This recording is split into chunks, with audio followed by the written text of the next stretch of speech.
Bismillahirrahmanirrahim.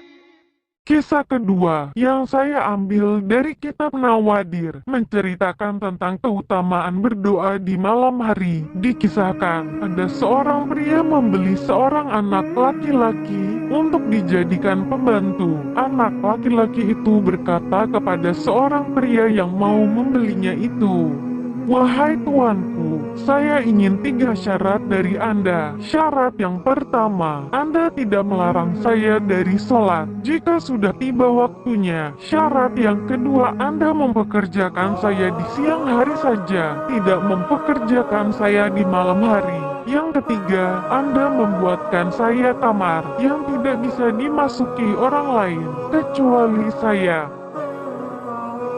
Majikannya berkata, "Syarat yang kamu inginkan akan aku lakukan. Sekarang lihatlah kamar-kamar ini." Lalu si pembantu itu berjalan mengitari kamar-kamar itu. Saat dia melihat kamar yang kosong dan sepi, si pembantu itu berkata, "Tuanku, saya mau kamar yang sepi ini." Tuannya bertanya, "Kenapa kamu memilih kamar yang sepi ini? Padahal masih banyak kamar yang lebih bagus dari ini."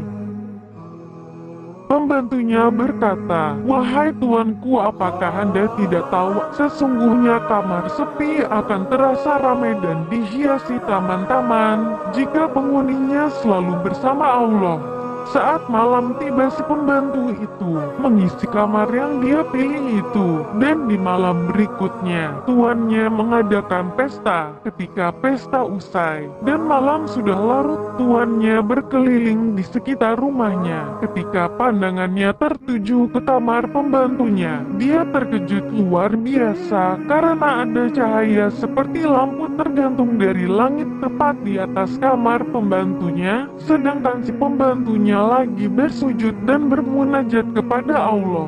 Dan si pembantu itu berkata, "Ya Ilahi, Engkau telah mewajibkan saya untuk melayani majikan saya di siang hari. Dan jika bukan karena melayani dia di siang hari, saya hanya akan melayani Engkau siang dan malam. Semoga Engkau mengampuni saya." Majikannya terus menatap si pembantunya itu sampai fajar menyingsing. Setelah fajar menyingsing, cahaya yang bergantung dari langit pun naik dan keadaan kembali seperti semula. Majikannya kembali ke kamarnya dan menceritakan apa yang telah ia lihat di kamar pembantunya itu kepada istrinya.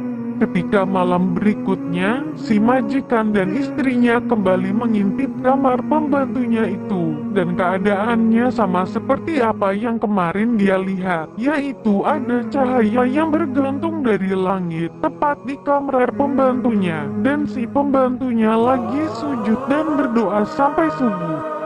Kemudian mereka memanggil pembantunya dan berkata kepadanya, "Kamu bebas di hadapan Allah, mengabdilah kepadanya, kepada Zat yang di setiap malam kamu mohon ampunannya."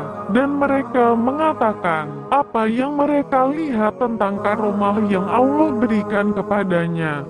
Ketika si pembantu mendengar cerita dari majikannya, dia mengangkat tangannya sambil berkata, "Ya Ilahi, aku meminta agar Engkau tidak mengungkapkan jati diriku yang sebenarnya. Jika Engkau mengungkapkannya, ambillah nyawaku."